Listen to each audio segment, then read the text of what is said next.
All right, ladies and gentlemen, this is Alex, your toxic dating coach, and today we're going to be talking about um, five red flags you should watch out for before getting in a relationship with a man. So the first one is cheating. Look, and I say this because look, I work with clients. Okay, I work with clients every single day. All right, and I still keep hearing about ladies being with a guy that cheated on them and asking them how to make them stop cheating. Ladies, once a guy cheats, it's over. It's over. It's over. Once a guy cheats, I am telling you, it's over. People never do things just once. People always repeat their behavior. One time is enough. The one time is enough. I mean, this is the point that for some reason, some of you ladies just don't want to understand. And the reason why you don't want to understand it is because you don't want to face the reality that I might be right for once. Okay? When a guy cheats, there is no coming back from that. There is no fixing it. Because you will never trust him. Look, I was talking to a lady a few months ago. I'm not gonna say her name, and she's with a guy, and she's asking me how do I get inside his phone to see who he's texting. I'm like, first of all, I am not Black Jesus, and I am not a hacker. Okay, I don't know who you think you're talking to. You think too highly of me. When a guy cheats on you once, he will literally change the way you think. You will literally begin to expect to be able to look at a guy's phone because the only way for this to work is to make sure he's not cheating. And the only way for you to make sure he's not cheating is to look at his phone. It's that simple, ladies. So, if you're with a guy, he cheated. Look, man, if you've been with him for a few years already and he fucked up, okay, whatever, what the fuck? I mean, what's done is done.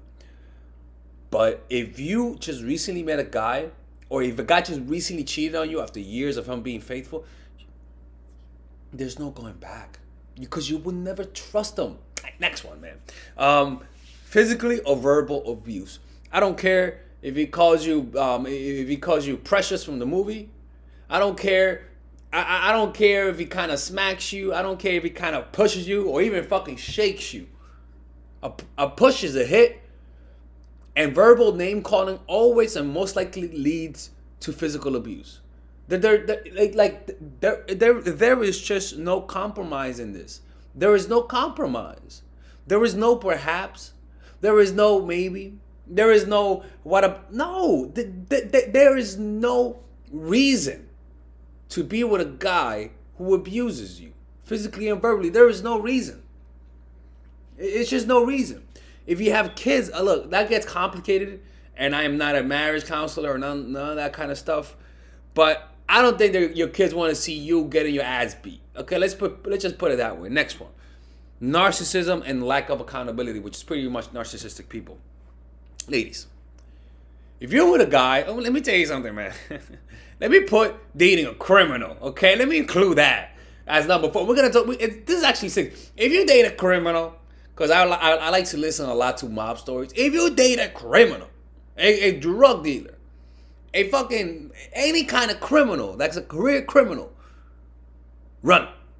Unless you enjoy being with a guy who's a criminal, like a drug dealer, then go ahead, stay. But I'm just letting you know. Anyways, narcissism. Narcissism is something that anybody can see. Not anybody can see, but if you Google the signs of narcissistic people, narcissistic people pretty much expose themselves over time, or sometimes they expose themselves early by saying that I'm a narcissist. And I'm not going to talk about some of the signs, but some of the signs are never taking accountability, always gaslighting you, and switching things around to you, acting like the victim when they got caught cheating. They don't say, I'm sorry I cheated. They'll say I cheated because you don't talk about this, you don't do this, you don't do that. That kind of stuff, right? But narcissistic people, there is just no compromise. You will never change them. In fact, when it comes to a narcissistic person, you're the one that changes, not them. With narcissistic people, they don't change. You change because they will never change. They're like Westbrook. They just one change. Fourth one, anger issues. Look, and when I say anger issues, I mean any kind of destructive emotion that leads them to lose control, because then they become unpredictable, which causes you to be scared and afraid, especially if they're big and intimidating. Ladies and gentlemen, anger issues is something that you just cannot tolerate. Maybe you could deal with depression as long as it doesn't, as long as it's not the kind of depression that causes them to not spend time with you and stuff like that. If you're gonna be with someone that's depressed, make sure that depression causes them to get closer to you, not the opposite way around, because it's not productive. But anger issues generally means that this person will eventually snap on you, that this person will say things that will hurt you, that this person will put you in a position or put himself in a position where he won't be there for you. People who have anger problems, eventually they'll end up succumbing to those problems, and something's gonna happen and they'll regret. It could be anything. It could be them hitting you. It could be them taking drugs. It could be whatever. Okay? But anger issues is a big red flag in men, because anger is what leads to a lot of men killing women. And this goes with not just anger, but jealous men. It goes with anger and men who are very angry, and especially they're very jealous. Because the number one cause of female death, I believe, of murder, I don't know. I was reading on that. I could be wrong, but in some countries is actually won by their families and primarily by their partners. Usually, if you're gonna get murdered, you're gonna be murdered by the person who you sleep with most of the time. So you guys gotta be careful with that. And the last one is a guy who has a lot of debt or doesn't know how to manage his money. It's not that I'm saying don't date a guy who's broke, okay? Because we all go broke in life. Don't date a guy who's perpetually broke though. I'm not talking about that he has a poor income. That's not what I'm talking about. I'm talking about a guy who can't even keep his job. I'm talking about a guy who keeps getting fired from job to job. Oh my Lord, when women tell me they gotta pay for guys something, when you have to pay for the stuff. I'm talking about the kind of guy that has a lot of debt. I'm talking about the kind of guy that has an impulse in buying things they don't need, and because when you end up in a relationship with that person, they'll end up screwing you over. And a lot of women end up marrying guys, and vice versa. A lot of men end up marrying women who don't know how to deal with their finances and who are in a lot of debt. And I know this has nothing to do with love, but this is a business.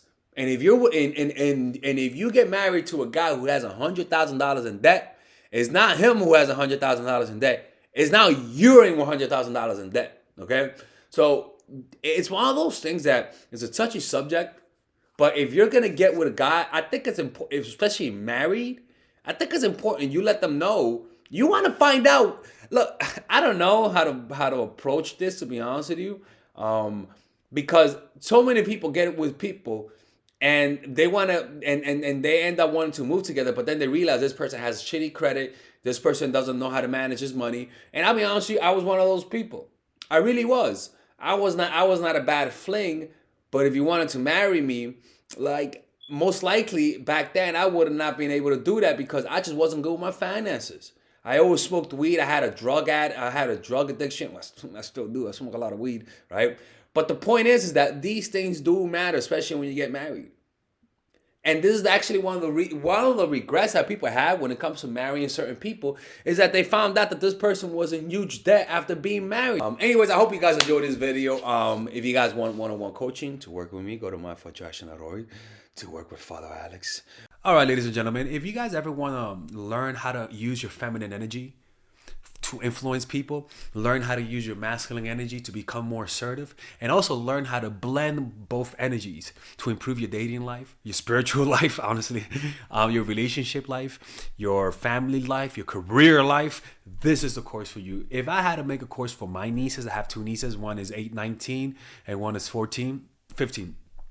16. Holy shit. Oh my God, he's a bad fucking uncle. He's a bad uncle. Get him. Shut up, Melissa. You should get this course, right? And this is the course that I will make for them. So, for example, watch the curriculum, right? In the first week, we're going to be showing you how to establish a strong masculine foundation without letting it hurt your feminine energy.